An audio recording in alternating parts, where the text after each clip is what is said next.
ಗುರುರ್ಬ್ರಹ್ಮ ಗುರುರ್ವಿಷ್ಣು ಗುರುರ್ದೇವೋ ಮಹೇಶ್ವರಃ ಗುರು ಸಾಕ್ಷಾತ್ ಪರಬ್ರಹ್ಮ ತಸ್ಮೈ ಶ್ರೀ ಗುರವೇ ನಮಃ.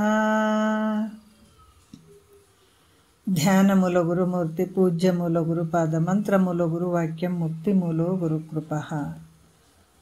ಶ್ರೋತ್ರಿಯ ಬ್ರಹ್ಮನಿಷ್ಠ ಸದ್ಗುರು ಬಸವಾನಂದರ ಪಾದಕಮಲಗಳಿಗೂ ಅವರ ಪ್ರತಿರೂಪದಂಥ ನಿಜಗುಣಪ್ಪನವರ ಪಾದಕಮಲಗಳಿಗೂ ನನ್ನ ದೀರ್ಘದಂಡ ಪ್ರಣಾಮಗಳನ್ನು ಸಲ್ಲಿಸುತ್ತಾ, ಸದ್ಗುರು ಮಾರ್ಥಂಡ ಸಾಬಾಯಿ ಸದ್ಗುರುಗಳ ಪಾದಕಮಲಗಳಿಗೂ ಹಾಗೂ ರಾಯಪ್ಪ ಸದ್ಗುರುಗಳ ಪಾದಕಮಲಗಳಿಗೂ ನನ್ನ ದೀರ್ಘದಂಡ ಪ್ರಣಾಮಗಳನ್ನು ಸಲ್ಲಿಸುತ್ತಾ, ಗುರು ಸ್ವರೂಪರಾದಂಥ ನನ್ನ ಪತಿದೇವರಿಗೂ ಕೂಡ ನನ್ನ ದೀರ್ಘದಂಡ ಪ್ರಣಾಮಗಳನ್ನು ಸಲ್ಲಿಸುತ್ತಾ, ಮನದಲ್ಲಿ ಸ್ಮರಿಸಿಕೊಳ್ಳುತ್ತಾ, ತಮ್ಮೆಲ್ಲರಿಗೂ ವಂದಿಸುತ್ತಾ, ಇವತ್ತಿನ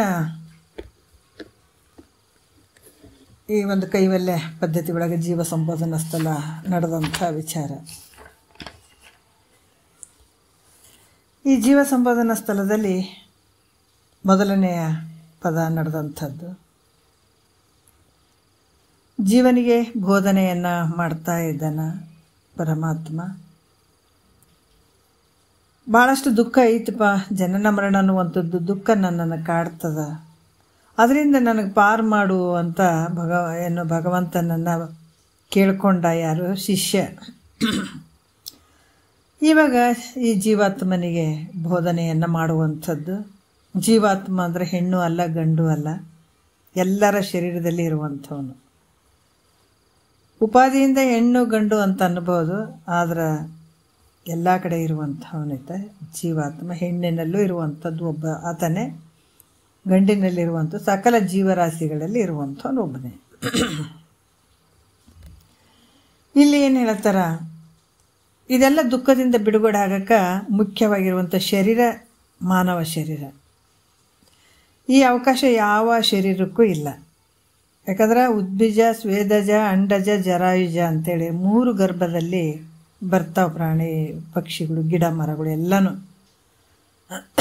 ಆದ್ರೆ ಮನುಷ್ಯನ ಎಲ್ಲ ಒಂದು ಶರೀರಗಳಲ್ಲಿ ಮನುಷ್ಯನ ಶರೀರ ಭಾಳ ಶ್ರೇಷ್ಠವಾಗಿರುವಂಥದ್ದು. ಯಾಕಂದರೆ ಈ ಮನುಷ್ಯನ ಶರೀರದಲ್ಲೇ ಈ ಮುಕ್ತನಾಗಕ್ಕಂಥ ಅವಕಾಶ ಐತೆ. ಮುಕ್ತಿ ಅಂದರೆ ಏನು ಅಂತಂದ್ರೆ ಸದಾಕಾಲ ಆನಂದವಾಗಿರುವಂಥದ್ದು, ಅತ್ಯಂತ ದುಃಖ ನಿವೃತ್ತಿ, ಪರಮಾನಂದದ ಸ್ಥಿತಿ ಆಗುವಂಥದ್ದು. ಪರಮಾನಂದ ಅಂದರೆ ಒಂದು ಸಲ ಆಯಿತು ಅಂತಂದ್ರೆ ಮತ್ತೆ ಮತ್ತೆ ದುಃಖ ಆವರಿಸ್ಕೊಳ್ಳದೆ ಇರುವಂಥದ್ದಕ್ಕೆ ಪರಮಾನಂದ. ದುಃಖ ಅಂದರೆ ಒಂದು ಸಲ ದುಃಖ ಹೋಯ್ತು ಅಂತಂದ್ರೆ ಮತ್ತೊಂದು ಸಲ ದುಃಖ ಬರಬಾರ್ದು. ಅದಕ್ಕೆ ಅತ್ಯಂತ ದುಃಖ ನಿವೃತ್ತಿ, ಅತ್ಯಂತ ಪರಮಾನಂದದ ಸ್ಥಿತಿ ಆಗುವಂಥದ್ದು. ಒಂದನೆಯ ನುಡಿಯಲ್ಲಿ ಹೇಳ್ತಾರ, ಏನು ಹೇಳ್ತಾರ? ನೆನೆಯುವುದು ಅನುದಿನ ಉದಯ ಕಾಲದೆಚ್ಚರಿಕೆಯೊಳು ವಿನುತ ಗುರುಮೂರ್ತಿಯನು ಉಮೇಶನ ಅಂಗ್ರಿಯನು ನಿನ್ನನ್ನು ಬಳಿಕ ಸುವಿಚಾರದಿಂದ ನೇಮಕವಾಗಿ ಮನುಜ ನಿನಗಹುದು ಮುಕ್ತಿ. ಏನು ಹೇಳ್ತಾ ಇದ್ದಾರೆ? ಅನುದಿನ ಅಂದರೆ ಪ್ರತಿ ದಿವಸ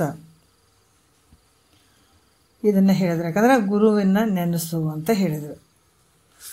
ತಿರ್ಗಾ ಗುರು ಎಂಥವನ್ನಂತ ನಾವು ಕಂಡುಹಿಡಿಬೇಕು ಅಂತಂದಾಗ ಮುಂದಿನ ವಿಚಾರಗಳನ್ನು ಅವರು ಹೇಳ್ತಾ ಇದ್ದಾರೆ. ಒಂದನೇ ನುಡಿ ಮುಗಿದದ ನಿನ್ನೆ.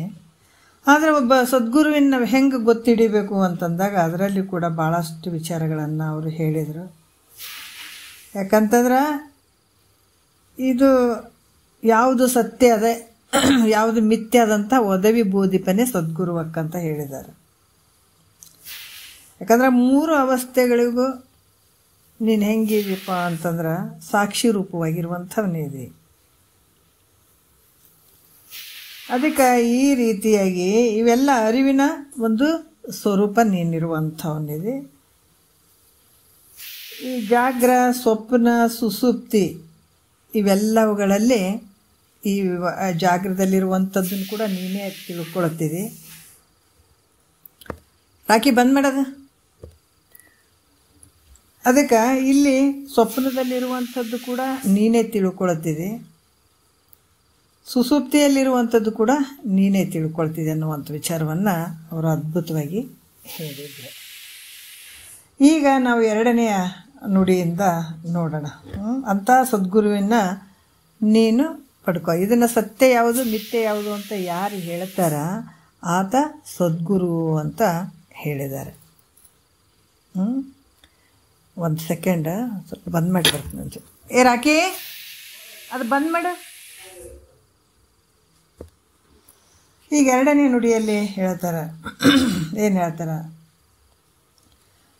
ಗುರುವಿನ ಹೆಂಗಿರ್ಬೇಕಂತ ಗೊತ್ತಾಯಿತು. ಆಮೇಲೆ ಪರಮಾತ್ಮ ಯಾರು ಅನ್ನುವಂಥದ್ದನ್ನು ಹೇಳ್ರಿ ಅಂತಂದಾಗ ಆವಾಗ ಹೇಳ್ತಾರೆ ಪರಮಾತ್ಮ ಯಾರು ಅಂತ. ಎರಡನೇ ನುಡಿಯಲ್ಲಿ ತನುವಿದೇನು ಎನ್ನೋಳು ಒಂದಿತೇತಕ್ಕೆ ನಾನಾರು ಜನನ ಮರಣ ಕಾರ್ಯ ನನ್ನೀ ಶರೀರದಳು ನೆನೆವ ಆಲಿಸುವ ಸೋಂಕುವ ಅರಿವ ಉಣುವ ವಾಸಿಸುವ ತನವು ಆರದು. ಈ ನುಡಿಗಳು ಜನಿಪವು ಎಲ್ಲಿಂದ ಹಸುಗಳು ಏನನ್ನ ನೆಮ್ಮಿಹವು ಎನ್ನನ್ನು ಅನುಗೊಳಿಸಿ ನಡೆಸುವವರಾರು ಏತರದಿಂದೆ ಜಗವಿನಿತು ಭೇದಾಕಾರದಿಂದ ಉದಿಸಿತೆಂಬ ಭಾವನೆಗಳ ಅನುಭಾವವಿಡದು ಅಂತ ಹೇಳ್ತಾರೆ. ಎರಡನೆಯ ನುಡಿಯಲ್ಲಿ ಏನು ಹೇಳ್ತಾರ, ತನುವಿದೇನು ಅಂದ್ರೆ ಈ ಶರೀರ ಅಂದರೆ ಏನು, ಎನ್ನೋಳು ಒಂದಿತೇತಕ್ಕೆ ಈ ಶರೀರ ನನ್ನಲ್ಲಿ ಯಾಕೆ ಬಂದು ಕೂಡ್ಕೊಂತು ನೋಡ್ರಿ, ಭಾಳಷ್ಟು ಮುಖ್ಯವಾಗಿರುವಂಥದ್ದಿದು.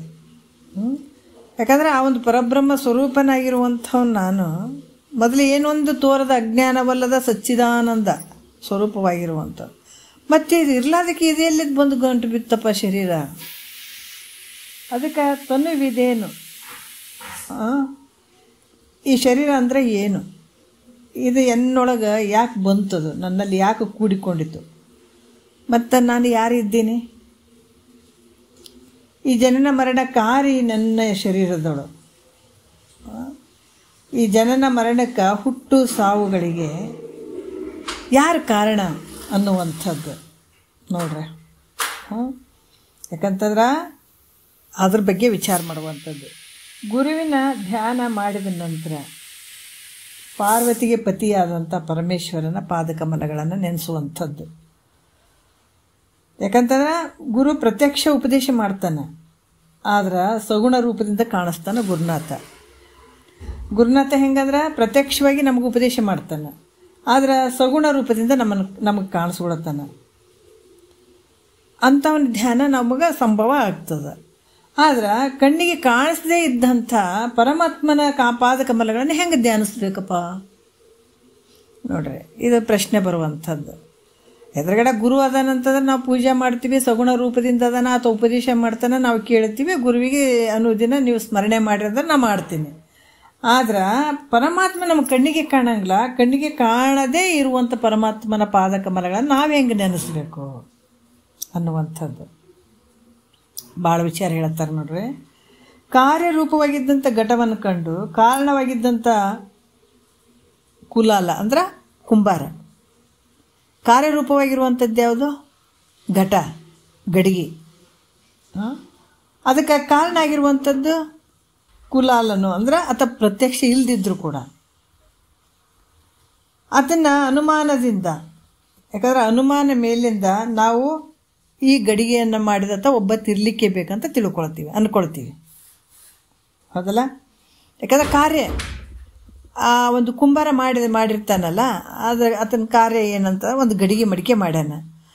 ಆತ ನಮಗೆ ಪ್ರತ್ಯಕ್ಷವಾಗಿಲ್ಲ, ಅದರ ಕಾರ್ಯ ಪ್ರತ್ಯಕ್ಷ ಅದ. ಆದರೆ ಕಾರಣವಾಗಿರುವಂಥ ಕುಲಾಲ ಆತ ನಮಗೆ ಪ್ರತ್ಯಕ್ಷ ಇಲ್ಲ. ಆದರೂ ಕೂಡ ಈ ಗಡಿಗೆಯನ್ನು ಮಾಡಿದಂಥ ಒಬ್ಬ ತಿರ್ಲಿಕ್ಕೆ ಬೇಕಂತ ನಾವು ತಿಳ್ಕೊಂಡಿದ್ದೀವಿ. ಹಾಗೆ ಕಾರ್ಯರೂಪವಾದಂಥ ಜಗತ್ತಿನ ಮೇಲಿಂದ ನೋಡ್ರಿ, ಈ ಜಗತ್ತು ಹೆಂಗದಂದ್ರೆ ಕಾರ್ಯರೂಪವಾಗಿರುವಂಥದ್ದು. ಇದರ ಮೇಲಿಂದ ಪರಮಾತ್ಮ ಇದ್ದಾನಂತ ತಿಳಿದು, ಈ ಕಾರ್ಯರೂಪವಾಗಿರುವಂಥ ಪರಮಾತ್ಮ ಅದು ಜಗತ್ತು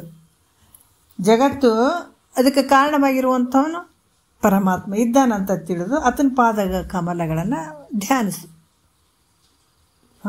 ಅದೇ ಹೆಂಗಂತಂದ್ರೆ ಹೇಳ್ತಾರೆ, ನೀನು ದೇಹವನ್ನಾದರೂ ವಿಚಾರ ಮಾಡಿ ನೋಡು. ಯಾಕಂದ್ರೆ ಅದು ಹೆಂಗೆ ವಿಚಾರ ಮಾಡ್ತೀವಿ ಅಂದರೆ ನೀ ಶರೀರವನ್ನು ವಿಚಾರ ಮಾಡು. ಶರೀರ ಏನೈತಿ ಅಂತ ವಿಚಾರ ಮಾಡಿದ್ರೆ ನಿನಗೆ ಗೊತ್ತಾಗ್ತದೆ. ಯಾಕಂದರೆ ಈ ಜಗತ್ತು ಹೆಂಗೈತೆ ಅಂದ್ರೆ ಪರಮಾತ್ಮನ ಒಂದು ಕಾರ್ಯ ಆಗಿರುವಂಥದ್ದು, ಕಾರಣ ಆಗಿರುವಂಥದ್ದು ನಮಗೆ ಕಣ್ಣಿಗೆ ಕಾಣಿಸ್ತಾ ಇಲ್ಲ. ಅದಕ್ಕೆ ಇದಕ್ಕೊಂದು ಕಾರಣ ಐತಿ. ಜಗತ್ತಿಗೂ ಕಾರ್ಯಸ್ವರೂಪ, ಪರಮಾತ್ಮನ ಒಂದು ಕಾರ್ಯಸ್ವರೂಪವಾಗಿರುವಂಥದ್ದು. ನಾವು ವಿಚಾರ ಮಾಡಿ ನೋಡಿದಾಗ ಈ ಶರೀರ ಏನೈತೆ, ಇದು ಹೆಂಗೆ ಬಂತು ಅಂತ ವಿಚಾರ ಮಾಡಿದಾಗ, ತಾಯಿಯ ಒಂದು ಹನಿ ರಕ್ತ, ಹೌದಲ್ಲ, ತಾಯಿಯ ಒಂದು ಹನಿ ರಕ್ತ, ತಂದೆಯ ಒಂದು ಹನಿ ವೀರ್ಯ, ಇವೆರಡರಿಂದ ಶರೀರ ಆಗ್ತದೆ. ಹೌದಲ್ಲ, ತಂದೆ ತಾಯಿಯ ರಕ್ತ ವೀರ್ಯದಿಂದ ಈ ಶರೀರ ಆಗ್ತದೆ. ಹೀಗಾದರೂ ಕೂಡ ಯೋಗ್ಯ ಏನು ಅಂತಂದ್ರೆ ಅದು ಸರಿ ಅನ್ನಿಸ್ತದೇನೋ ಅಂತಂದ್ರೆ ಅಲ್ಲ, ಎರಡು ಹನಿಯಿಂದ ಆಗಿರುವಂಥದ್ದು. ಯಾಕಂದ್ರೆ ರೇತು ರಕ್ತ ಹೆಂಗದ ಜಡವಾಗಿರುವಂಥದ್ದು ಐತಿಲ್ಲ. ನಮ್ಮ ಶರೀರ ಬಗ್ಗೆ ನಾವು ವಿಚಾರ ಮಾಡಿದ್ರೇ ಭಾಳಷ್ಟು ನೋಡ್ರಿ, ನಮಗೆ ಅದಕ್ಕೆ ಹೇಳ್ತಾರೆ ತನುವಿದನ್ನು ಉಳಿದಿಂದ್ರ ಜಾಲದಾಟಗಳು ಉಂಟೆ ಅಂತ ಹೇಳ್ತಾರೆ. ಎಷ್ಟು ಅದ್ಭುತದ ಈ ಶರೀರನ ಬಿಟ್ಟು ಬೇರೆ ಬೇರೆ ಏನಾರು ವಿಚಾರ ಮಾಡಿದ್ರೆ ಅದಕ್ಕಿಂತ ಈಗ ನಾವು ಜಾದು ಅಂತ ನೋಡ್ತೀವಿ, ಎಷ್ಟು ಚಂದ ಮಾಡ್ಯಾರಿ ಅಂತ ಹೇಳ್ತೀವಿ. ಆದರೆ ನಮ್ಮ ಶರೀರದ ಬಗ್ಗೆ ನಾವೇ ವಿಚಾರ ಮಾಡಿದಾಗ ನಮ್ಗೆ ಎಂಥ ಒಂದು ವಿಚಿತ್ರ ಐತಪ್ಪ ಅನ್ನಿಸ್ತದೆ. ಅದಕ್ಕೆ ತನುವಿದನ್ನು ಉಳಿದಿಂದ್ರ ಜಾಲದಾಟಗಳು ಉಂಟೆ. ಈ ಶರೀರಕ್ಕಿಂತ ಬೇರೆ ಏನಾದರೂ ಇಂದ್ರಜಾಲ ಐತೇನಾದರೂ ಇಲ್ಲ ಅಂತ ಹೇಳ್ತಾರೆ. ಅದಕ್ಕೆ ರೇತು ರಕ್ತದಿಂದ ಆದಂಥ ಈ ಶರೀರ, ರೇತು ರಕ್ತ ಹೆಂಗೈತಪ್ಪ ಅಂದ್ರೆ ಜಡವಾಗಿರುವಂಥದ್ದು ಐತೆ ಅದು. ಹಾಂ, ಯಾಕಂದರೆ ಈ ಜಡವಾದ ರೇತು ರಕ್ತಗಳಿಂದ ಈ ಶರೀರ ಉತ್ಪತ್ತಿ ಆಗುವಂಥದ್ದು. ಯಾಕಂದರೆ ಅದು ಜಡ, ಅದು ಹೆಂಗೆ ಉತ್ಪತ್ತಿ ಆಯಿತು ಅನ್ನುವಂಥದ್ದು. ಅದರ ಇನ್ನು ಶರೀರವು ತಾಯಿ ತಂದೆಗಳಿಂದಲೇ ಉತ್ಪತ್ತಿ ಆಯಿತು ಅಂದ್ರೆ ಒಂದು ವೇಳೆ ಭಾಳಷ್ಟು ಒಂದು ವಿಚಿತ್ರ ಅನ್ನಿಸ್ತದೆ. ಯಾಕಂದ್ರೆ ಜಡವಾಗಿರುವಂಥ ರೇತು ರಕ್ತದಿಂದ ಈ ಶರೀರ ಆಗ್ಯದ, ಅದು ಒಂಥರ ಅಸಂಭವ. ಹಂಗೆ ಜಡವಾಗಿರುವಂಥದ್ದು ಹೆಂಗಾಯಿತು ಅನ್ನುವಂಥದ್ದು ಒಂದು ಅದು ಆಗೋದೇ ಇಲ್ಲ, ಅದು ಅಸಂಭವ ಅನ್ನಿಸ್ತದೆ. ಮತ್ತು ಈ ಶರೀರ ತಂದೆ ತಾಯಿಗಳಿಂದ ಉತ್ಪತ್ತಿ ಆಗ್ಯದನ.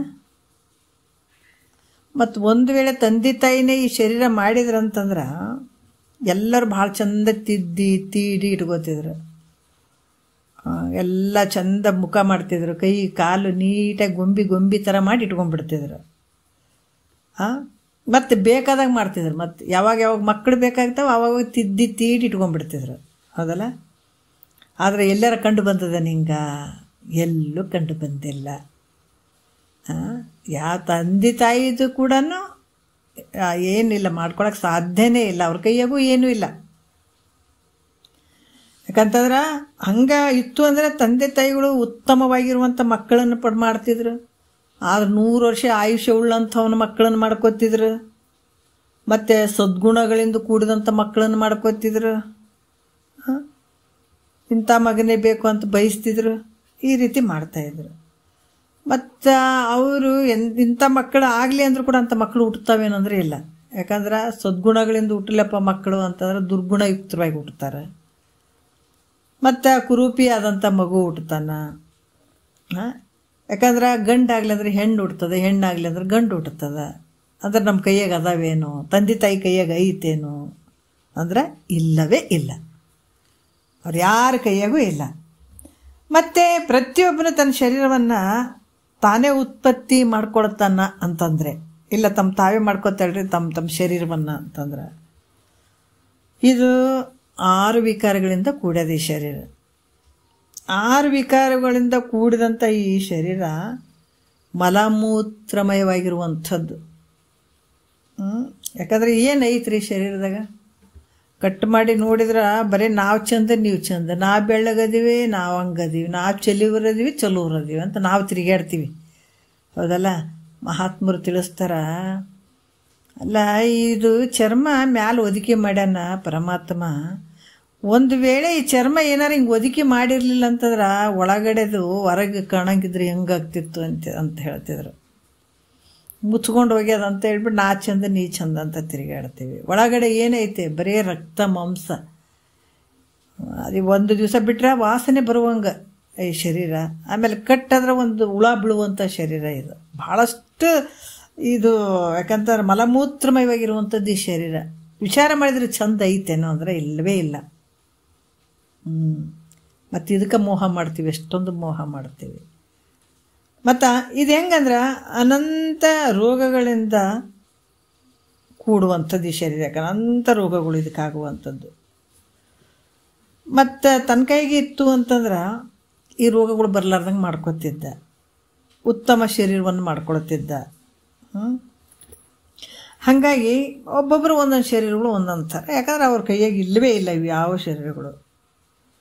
ಮತ್ತು ಏನು ತಾನು ಹಿಂಗೆ ಮಾಡ್ಕೊಳ್ಬೇಕು ಹಂಗೆ ಮಾಡ್ಕೊಳ್ಬೇಕಂತ ಶರೀರ ತನ್ನ ಕೈಯಾಗಿ ಮಾಡ್ಕೊಳ್ಳಿಕ್ಕೆ ಸಾಧ್ಯನೇ ಇಲ್ಲ. ಅಂದ್ರೆ ಇದ್ರ ಮೇಲೆ ವಿಚಾರ ಮಾಡಿ ನೋಡಿದ್ರೆ ಇದು ರೇತು ರಕ್ತದಿಂದ ಅದು ಜಡವಾಗಿರುವಂಥದ್ದು, ತಂದೆ ತಾಯಿ ಮಾಡೋಕ್ಕೂ ಆಗದೆ ಇರುವಂಥ ಈ ಶರೀರ, ಮತ್ತು ತಾನು ಮಾಡ್ಕೊಳಕ್ಕೂ ಇಲ್ಲ. ಇದು ಆ ಥರ ಮಾಡೋಕ್ಕೂ ಬರೋಂಗಿಲ್ಲ. ಅದು ಮಾಡ್ತಕ್ಕಂಥಲ್ಲ, ಮಾಡಿದರೆ ಇಷ್ಟೆಲ್ಲ ಆಗ್ತಿತ್ತು, ಚೆನ್ನಾಗಿ ಮಾಡ್ಕೊತಿದ್ದ, ಆಯುಷ್ಯ ಇರುವಂಗೆ ಮಾಡ್ಕೊತಿದ್ದೆ, ಎಲ್ಲ ಮಾಡ್ಕೊತಿದ್ದೆ. ಇದ್ರ ಮೇಲೆ ನೋಡಿದ್ರೆ ನಮಗೆ ಅನ್ನಿಸ್ತದೆ, ಮತ್ತು ಯಾರು ಮಾಡಿದ್ರೆ ಈ ಶರೀರವನ್ನು ಯಾರು ಮಾಡಿದ್ರು, ಹೆಂಗೆ ಬಂತು ನೋಡ್ರಿ. ಅದಕ್ಕೆ ಈ ಗಡಿಗೆ ಹೆಂಗೆ ಅದನ್ನು ಗಡಿಗೆ ರೆಡಿ ಮಾಡ್ಯಾನ, ಅದಕ್ಕೆ ಕುಂಬಾರ ಒಬ್ಬ ಕಾರಣ ಅದಂತ ನಮಗೆಲ್ಲರಿಗೂ ಗೊತ್ತದ. ಕುಂಬಾರ ಇರಲಾರ್ದ ಗಡಿಗೆ ಬಂದುಬಿಟ್ಟದನ, ಮಾಡಲಾರ್ದಾಗ ಬಂದುಬಿಟ್ಟದೇನಂದ್ರೆ ಇಲ್ಲ. ಇದಕ್ಕೂ ಕಾರಣ ಪುರುಷನಾದಂಥವನು ಯಾರಪ್ಪ ಅಂದ್ರೆ ಪರಮಾತ್ಮ ಇರಲಿಕ್ಕೇ ಬೇಕು. ವಿಚಿತ್ರವಾದಂಥ ಶರೀರವನ್ನು ರಚನೆ ಮಾಡಿದಾನೆ. ನಾವು ಉಣ್ತೀವಿ ಖರೆ, ಈಗ ನೋಡ್ರಿ ತಾಯಿ ಗರ್ಭದಾಗ ಮಗು ಐತೆ ಅಂತ ನಾವು ಯಾರು ಉಣಿಸ್ತೀವೇನಲ್ಲಿ? ಏನಿಲ್ಲ. ಅದು ಹೆಂಗೆ ಪ್ರಕ್ರಿಯೆ ನಡೀತದಲ್ಲಿ. ಹೊರಗಡೆ ಬಂದಮೇಲೆ ಆದರೂ ಕೂಡ ನಾವು ಅನಂತ ರೀತಿಯಿಂದ ನೋಡ್ತೀವಿ, ಯಾಕಂದ್ರೆ ನಾವು ಊಟ ಮಾಡ್ತೀವಿ, ಒಳಗಡೆ ಏನಾಗ್ತದೋ ಗೊತ್ತಿಲ್ಲ. ಒಳಗಡೆ ಪ್ರಾಣವಾಯುಗಳೇನು ಪ್ರಾಣ ಪಾನ ವ್ಯಾನ ಉದಾನ ಸಮಾನ ನೋಡ್ರಿ, ಹೊಟ್ಟಿ ಒಳಗೆ ಈ ರೀತಿ ಕೆಲಸ ಮಾಡ್ತಾವೆ ಒಳಗೆ. ಅದನ್ನು ಮುಂದೆ ಹೇಳ್ತಾರೆ ಅವರು. ಅದಕ್ಕೆ ಇಂಥ ಒಂದು ಶರೀರವನ್ನು ನೋಡಿ, ವಿಚಿತ್ರವಾದಂಥ ಶರೀರ ಇದು. ಈ ಶರೀರವನ್ನು ನೋಡಿ, ಈ ಶರೀರವನ್ನು ರಚನೆ ಮಾಡುವಂಥ ಒಬ್ಬ ಸರ್ವಜ್ಞ ಇರಲಿಕ್ಕೇ ಬೇಕು, ಇದ್ದಾನೆ. ಅದಕ್ಕೆ ಜಗತ್ತಿನ ಒಳಗೆ ಮಹಾತ್ಮರು ಪ್ರತಿಯೊಂದು ಏನು ಈ ಸೃಷ್ಟಿಯನ್ನು ನೋಡಿ ಆನಂದಪಟ್ಟರು. ಯಾಕಂದ್ರೆ ಪರಮಾತ್ಮನ ಸೃಷ್ಟಿ ಅದು, ಪರಮಾತ್ಮ ಮಾಡಿದಂಥದ್ದು. ಪ್ರತಿಯೊಂದು ನೋಡ್ರಿ, ಒಂದು ಗಿಡ ಮರಗಳನ್ನು ನೋಡ್ರಿ, ಪಕ್ಷಿಗಳನ್ನು ನೋಡ್ರಿ, ಅದ್ರ ಮೇಲೆ ಕಲರ್ ನೋಡ್ರಿ, ಅವೆಲ್ಲ ಭಗವಂತನ ಕಾರ್ಯ ನೋಡು. ಜಗತ್ತು ಕಾಣುವಂಥದ್ದು ಪರಮಾತ್ಮನ ಒಂದು ಕಾರ್ಯ ಅದು. ಅದಕ್ಕೆ ಇಂಥ ವಿಚಿತ್ರವಾದ ಶರೀರವನ್ನು ರಚನೆ ಮಾಡಬೇಕಾದ್ರೆ ಒಬ್ಬ ಸರ್ವಜ್ಞ ಮೂರ್ತಿ ಇರಲಿಕ್ಕೇ ಬೇಕು, ಇದ್ದೇ ಇದ್ದಾನೆ ಅಂತ ಅನ್ನುವಂಥದ್ದನ್ನು ತಿಳ್ಕೊಂಡು ನೋಡಿ. ಭಾಳ ನಾವು ಸೂಕ್ಷ್ಮವಾಗಿ ವಿಚಾರ ಮಾಡಿರಿ. ಇದೇ ಪಂಚಭೂತಗಳಲ್ಲೇ ಎಲ್ಲ ಗಿಡ ಮರಗಳು ಪ್ರಾಣಿ ಪಕ್ಷಿಗಳು ಮನುಷ್ಯರು ಎಲ್ಲರೂ ಹುಡ್ತೀವಿ. ಇದೇ ಆಕಾಶ, ಇದೇ ವಾಯು, ಇದೇ ಅಗ್ನಿ, ಇದೇ ಜಲ, ಇದೇ ಪೃಥ್ವಿ. ಇಂಥ ಒಂದು ಇದೇ ಸೂರ್ಯನ ಬೆಳಕು ತಗೊಳ್ತಾವ, ಅವನು ತಗೊಳ್ತಾವ, ಗಾಳಿ ಅದು ಅವು ತಗೊಳ್ತಾವ, ಇದೇ ಭೂಮಿ ಇರ್ತದ, ಇದೇ ಆಕಾಶ ಐತೆ, ಅವಕಾಶ ಕೊಟ್ಟಂಥ ಆಕಾಶ ಐತೆ, ಇದೇ ನೀರೈತೆ. ಅದರಲ್ಲಿ ಎಂಥ ಒಂದು ಸುಂದರವಾದಂಥ ಹೂ ಗಿಡಗಳು ಹುಟ್ಟುತ್ತಾವ ಅಲ್ಲ. ಮತ್ತು ಪ್ರಾಣಿ ಪಕ್ಷಿಗಳಿಗೆ ಬರುವಂಥದ್ದು, ಮನುಷ್ಯನಾಗುವಂಥದ್ದು, ಭಾಳ ವಿಚಿತ್ರವಾಗಿರುವಂಥದ್ದು. ಮತ್ತು ಅವಾಗ ಬೇರೆ ಬಿಸಿಲು ಕೊಟ್ಟನ್ರಿ, ಬೇರೆ ಗಿಡ ಮರಗಳಿಗೆ ಹೂವು ಚೆನ್ನಾಗಿ ಅರಳುತ್ತವೆ, ಎಲ್ಲ ಥರದ ಕಲರ್ ನೋಡ್ಬೇಕು. ಅದು ಭಗವಂತನ ಕಾರ್ಯ ನೋಡಿ ಭಾಳಷ್ಟು ಸಂತೋಷ ಪಡ್ತಾರೆ ಮಹಾತ್ಮರು. ಯಾಕಂದ್ರೆ ಈ ಶರೀರ ಆಗಿರ್ಬೋದು, ಶರೀರವನ್ನು ಹಿಡ್ಕೊಂಡೆ ಇಂಥ ಒಂದು ಪಂಚಭೂತದಲ್ಲಿ ಅವೆಲ್ಲ ರೆಡಿ ಆಗ್ತಾವಲ್ಲ, ಹೆಂಗೆ ಬಂದು ಅವಕ್ಕೆ ಕಲರ್ ಹೆಂಗೆ ಬಂತು, ಯಾವ ರೀತಿ ಆಯಿತು. ಅದಕ್ಕೆ ಪರಮಾತ್ಮ ಇದು ಬಹಳ ವಿಚಿತ್ರವಾಗಿರುವಂಥ ಈ ಜಗತ್ತು. ಇದನ್ನು ಮಾಡಲಿಕ್ಕೆ ಒಬ್ಬ ಕಾರಣ ಪುರುಷ ಇದ್ದೇ ಇದ್ದಾನೆ. ಅದು ಯಾರು ಸರ್ವಜ್ಞ ಮೂರ್ತಿ ಆದಂಥ ಪರಮಾತ್ಮ ಇರಲಿಕ್ಕೇ ಬೇಕು ಅಂತ ತಿಳ್ಕೊಂಡು, ಅಂಥ ಪರಮಾತ್ಮನನ್ನು ತಿಳಿದು ನೀ ಆತನ ಪಾದ ಕಮಲಗಳನ್ನು ಸ್ಮರಣೆ ಮಾಡು. ನೋಡಿ ಎಷ್ಟು ಚಂದದ. ಯಾರು ಮಾಡೋಕ್ಕಾಗ್ತದೆ ಹೇಳ್ರಿ ಇದೆಲ್ಲ? ಯಾರು ಮಾಡ್ಯಾರೇನು, ಗೀಚಾರನ್ ಇದೆಲ್ಲ ಬರ್ದಾರನ? ಹಾಗಾಗಿ ಇದು ಪರಮಾತ್ಮನ ಒಂದು ವಿಚಾರ. ಆತನ ಆ ರೀತಿಯಾಗಿ ಇದಕ್ಕೆಲ್ಲ ಕಾರಣ ಆದಂಥದ್ದು ಯಾರು? ಪರಮಾತ್ಮ ಅಂತ ತಿಳ್ಕೊಂಡು ಆತನ ಪಾದಕಮಲಗಳನ್ನು ನೆನೆಸ್ತು. ಈಗ ನಾವು ಊಟ ಮಾಡುವಂಥ ಅನ್ನ ಯಾರಾದರೂ ಇಟ್ಟಾರೇನೋ ಅಂದರೆ ಇಲ್ಲ ನೋಡ್ರಿ. ಪ್ರತಿಯೊಂದು ಭಗವಂತ ನಮಗಾಗಿ ಕೊಟ್ಟಂಥದ್ದು ಇದು. ನಾವು ತಿಂತೀವಲ್ಲ ಜೋಳ ಗೋಧಿ ಇವ್ಯಾರನ್ನ ನಾವು ಒಂದು ಕಂಡು ಹಿಡಿದ್ರೆ ಗಿನ್ನಿಸ್ ದಾಖಲೆ ಆಗಲಿ ರೀ, ಹೌದಲ್ಲ? ನಾವು ಹೇಳ್ತೀವಿ, ಗಿನ್ನಿಸ್ ದಾಖಲೆ ಅಂದ್ರೆ ನಮ್ಮ ಹೆಸರು ಇರ್ಬೇಕಂತೀವಿ ಒಂದು ಏನಾರು ಕಂಡು ಹಿಡ್ದೀವಿ ಅಂದರೆ. ಆದರೆ ಈ ಜೋಳ, ಅಕ್ಕಿ, ಗೋಧಿ ನಾವು ತಿನ್ನುವಂಥ ಆಹಾರ ಪದಾರ್ಥ, ಪಂಚಭೂತಗಳು ಇವೆಲ್ಲ ಯಾರ ಕಾರ್ಯ? ಪರಮಾತ್ಮನ ಕಾರ್ಯ ಅಂತ ತಿಳ್ಕೊಂಡು ಪರಮಾತ್ಮನ ಪಾದಕಮಲಗಳನ್ನು ನೆನೆಸು. ಮತ್ತು ಈ ಶರೀರ ಮತ್ತು ಯಾಕೆ ಬಂತು? ಎನ್ನೊಳ ಏತಕ್ಕೆ ಹೊಂದಿತು ಅಂದ್ರೆ, ಈ ಶರೀರ ನನ್ನಲ್ಲಿ ಕೂಡ್ಕೊಂಡಿತ್ತಲ್ಲ, ಇದು ಕೂಡ ಏನಾರ ಇದೈತೆ ಅನ್ನೋದ್ರೆ ಇದು ಜಡವಾಗಿರುವಂಥದ್ದು, ಇದು ಕೂಡ ಜಡವಾಗಿರುವಂಥದ್ದು. ಆದರೆ ನಾನು ಹಿಂಗದೇನೆ, ನಾನು ಚೇತನ ರೂಪವಾಗಿದ್ದಂಥವನು ನಾನು. ಮತ್ತು ಇದ್ಯಾಕೆ ಬಂದು ಸಿಗಬಿತ್ತು ನನಗೆ ಶರೀರ? ಅದಕ್ಕೆ ನನಗೆ ಇದಕ್ಕೆ ಬಹಳ ವಿರುದ್ಧದ. ಇದು ಜಡವಾಗ್ಯದ, ನಾನು ಚೈತನ್ಯ ಇದ್ದೇನೆ. ಇದು ಜಡವಾಗಿರುವಂಥದ್ದು ಕತ್ತಲಿದ್ದಂಗೆ, ಒಳಗಡೆ ಇರುವಂಥ ಚೈತನ್ಯ ಬೆಳಕಿದ್ದಂಗೆ. ಮತ್ತು ಇವೆರಡೇ ಹೆಂಗೂ ಕೂಡ್ತಪ್ಪ ಇದು? ನೋಡ್ರಿ ಎಷ್ಟು ಅದ್ಭುತವಾಗಿ ಹೇಳ್ತಾರೆ. ಅದಕ್ಕೆ ಈ ಕತ್ತಲು ಮತ್ತು ಬೆಳಕು ಒಂದೇ ಕಡೆ ಕೂಡ್ತದೆ ಅಂದ್ರೆ ಕೂಡಂಗಿಲ್ಲ. ಮತ್ತು ಇಲ್ಲಿ ಶರೀರ ಮತ್ತು ಒಳಗಡೆ ಇರುವಂಥ ಚೈತನ್ಯ ಒಂದು, ಯಾಕಂದರೆ ಎರಡೂ ಭಾಳ ವಿಚಿತ್ರ ಅದಾವೆ. ಶರೀರ ಜಡದಿಂದ ಇರುವಂಥದ್ದು. ಹಾಗೆ ನನಗೆ ಈ ದೇಹಕ್ಕೆ ಕೂಡೋದೇ ಇಲ್ಲ. ಶರೀರ ಜಡವಾಗಿರುವಂಥದ್ದು, ಒಳಗಡೆ ಚೇತನವಾಗಿರುವಂಥ ನಾನಿದ್ದೀನಿ. ಇದು ಕರ್ಮಕ್ಕನುಸಾರವಾಗಿ ನನ್ನಲ್ಲಿ ಕೂಡಬೇಕಾದ್ರೆ ಅಂದ್ರೆ ನಾ ಮಾಡಿದಂಥ ಕರ್ಮ ಐತಲ್ಲ, ಅದಕ್ಕೆ ಹೇಳ್ತಾರ, ಮೊದಲ ಜನ್ಮದ ದೇಹ ಈ ದೇಹವಿನ್ನು ಮುಂದೊದಗುವ ದೇಹವೇ ಬೇರೆ ಬೇರೆ, ಪುದಿದು ನೀನು ಓರ್ವನವರೊಳಗಲ್ಲದೆ ಕರ್ಮದುದಯ ದಿಮ್ ದೇಹಿಯಾಗಿಹುದರಿಂದ. ಈ ಶರೀರ ಯಾಕೆ ಬಂತು ಅಂತಂದಾಗ ಕರ್ಮದ ಪ್ರಕಾರ, ಹಿಂದೆ ಮಾಡಿದಂಥ ಕರ್ಮದ ಪ್ರಕಾರನೇ ಈ ಶರೀರ. ಎಲ್ಲ ಪ್ರತಿಯೊಂದು ಶರೀರಗಳು ಏನು ತೋರಕತ್ತಾವಲ್ಲ ಜಗತ್ತಿನೊಳಗೆ, ಇವೆಲ್ಲ ತೋರ್ತಾವಂತಂದ್ರೆ ಯಾವುದರಿಂದ ಅಂದ್ರೆ ಅವು ಮಾಡಿದಂಥ ಕರ್ಮದ ಫಲಗಳು. ಆಯಾ ರೀತಿಯಿಂದ ನಾವು ಮಾಡಿದಂಥ ಕರ್ಮಕ್ಕನುಸಾರವಾಗಿ ನಮಗೆ ಶರೀರಗಳು ಸಿಗ್ತಾವೆ. ಈ ರೀತಿಯಾಗಿ ಇದು ಕರ್ಮಾನುಸಾರವಾಗಿ ನನ್ನಲ್ಲಿ ಕೂಡಬೇಕಾದ್ರೆ ಈ ಅಂತರ್ಯಾಮಿ ಆದಂಥ ಯಾರು? ಅಂತರ್ಯಾಮಿ ರೂಪವಾಗಿದ್ದಂಥ ಪರಮಾತ್ಮನ ಪ್ರೇರಣೆ ಇದ್ದಾಗ ಮಾತ್ರ ಕೂಡಕ್ಕೆ ಸಾಧ್ಯ ಅದ ಅಂತ ತಿಳ್ಕೊಂಡು ಪರಮಾತ್ಮನ ಪಾದಕಮಲಗಳನ್ನು ನೆನೆಸು. ಯಾಕಂದರೆ ಪರಮಾತ್ಮನ ಒಂದು ಪ್ರೇರಣೆ ಇಲ್ಲದೆ ಇಲ್ಲಿ ನಡೆಯೋದೇ ಇಲ್ಲ ಏನು. ಹಾಗಾಗಿ ಈ ಜಗತ್ತು ಇಲ್ಲೆಲ್ಲ ವ್ಯವಹಾರ ಏನು ನಡೆದದ ಇದೆಲ್ಲ ಪರಮಾತ್ಮನ ಒಂದು ಪ್ರೇರಣೆಯಿಂದನೇ ನಡೆದದ ಅಂತ ತಿಳ್ಕೊಂಡು ನೀನು ಪರಮಾತ್ಮನ ಪಾದಕಮಲಗಳನ್ನು ಸ್ಮರಿಸು, ಧ್ಯಾನಿಸು ಅಂತ ಹೇಳ್ತಾರೆ. ಮತ್ತಂದ್ರೆ ನಾನು ಯಾರು ನೋಡ್ರಿ, ಎಷ್ಟು ಅದ್ಭುತವಾಗಿ ಹೇಳ್ತಾರೆ. ತನುವಿದೇನೆ ಎನ್ನಲು ಅಂತ ನಾನು ಯಾರು?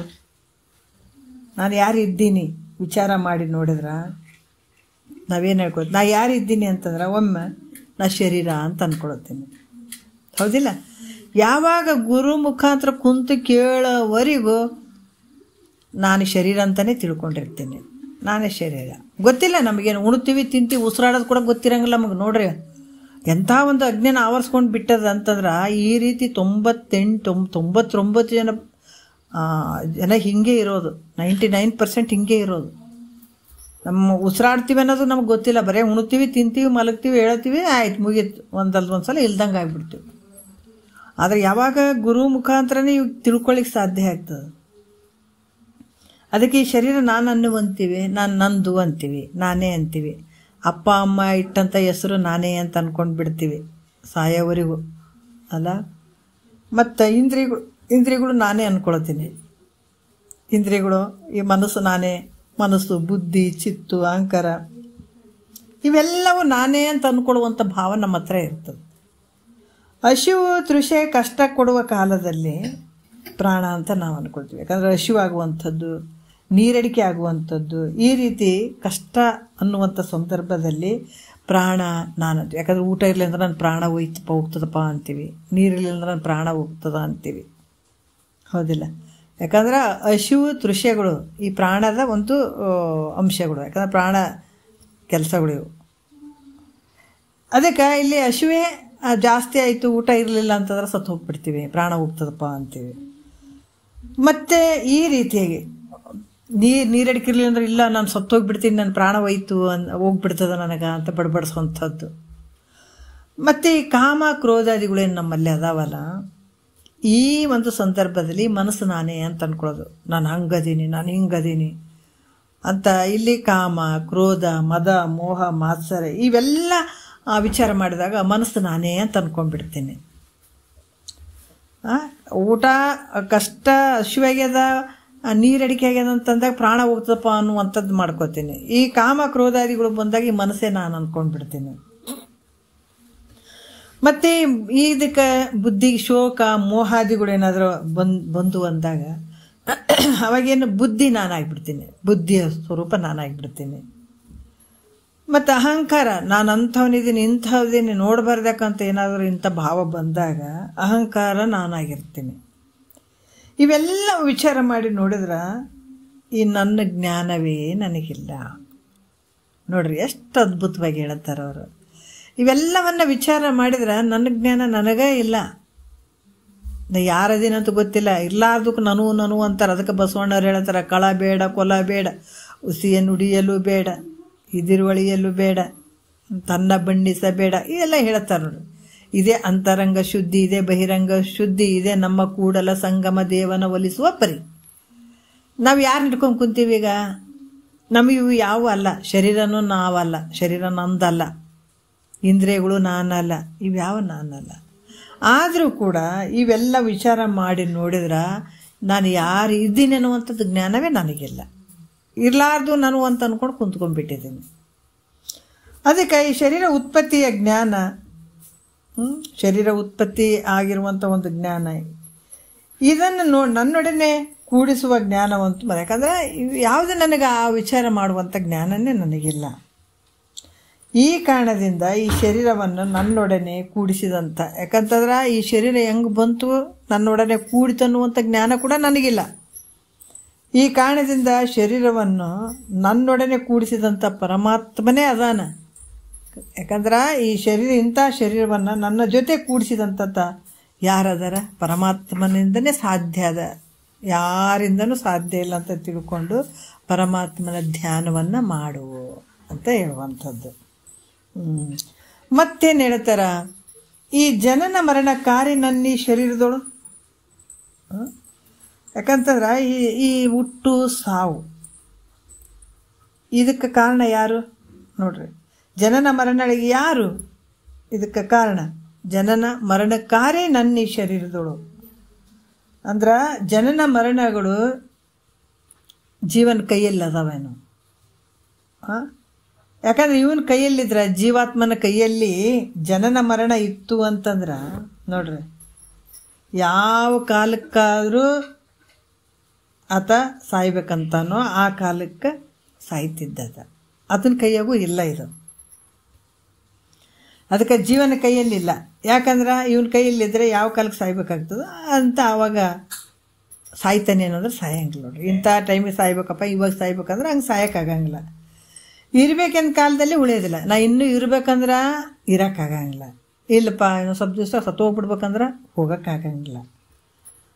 ಹಾಗಾಗಿ ಇಲ್ಲಿ ಕೂಡ ಈ ಜೀವಾತ್ಮನ ಕೈಯಾಗ ಐತೇನು ಈ ಹುಟ್ಟು ಸಾವು ಅಂದ್ರೆ ಆತನ ಕೈಯಾಗಿಲ್ಲ. ಅದಕ್ಕೆ ಇಲ್ಲಿ ಕೂಡ ಹೇಳ್ತಾರ, ಕೆಲವು ಸಲ ನಿನ್ನೆ ಲಗ್ನ ಆಗಿದ್ದೇನೆ, ಹೆಂಡತಿ ಸಣ್ಣವಳದಾಳ, ಯಾಕಂದ್ರೆ ನಾನು ಸಾಯ್ಬಾರ್ದಪ್ಪ, ಇನ್ನೂ ಸ್ವಲ್ಪ ದಿವಸ ಇರಬೇಕು, ನಿನ್ನೆ ಲಗ್ನ ಆಗೀನಿ, ಹೆಂಡತಿ ಭಾಳ ಸಣ್ಣ ಕೆದಳಪ್ಪ, ಮನೆಯಲ್ಲಿ 2 ಎಮ್ಮೆಗಳು ಹಿಂಡ್ತಾವ, ಮತ್ತು ನಾನು ಸಾಯ್ಬಾರ್ದಂದ್ರೂ ಕೂಡ ಆತ ಇಲ್ಲಪ್ಪ ನಾ ಬರೋಂಗಿಲ್ಲ, ನಾನು ಸಾಯಂಗಿಲ್ಲ, ಇನ್ನೂ ಭಾಳ ಸಂಸಾರ ಮಾಡೋದೈತೆ, ಭಾಳ ಕೆಲಸ ಅದಾವ, ಮಕ್ಕಳು ಮರಿಗಳನ್ನೆಲ್ಲ ಮದುವೆ ಮಾಡಬೇಕು, ಈ ರೀತಿ ಅಂದ್ಕೊಂಡು ನಾ ಇರ್ಬೇಕಂದ್ರೆ ಇರೋಕ್ಕಾಗ್ತದೇನು? ಇಲ್ಲ. ಯಾಕಂತಂದ್ರೆ ಹಂಗೆ ಉಳಿಲಿಕ್ಕೆ ಸಾಧ್ಯನೇ ಇಲ್ಲ. ಯಾವಾಗ ಎಷ್ಟು ದಿವಸ ಆಯುಷ್ಯ ಇರ್ತದೆ ಅಲ್ಲಿ ಮಟ್ಟ, ಪ್ರಾರಬ್ಧ ಇರೋ ಮಟ್ಟ ಇರಬೇಕು, ಅಲ್ಲಿಂದ ಹೋಗುವಂಥದ್ದು. ಅದು ನಿನ್ನ ಕೈಯಲ್ಲೂ ಇಲ್ಲ.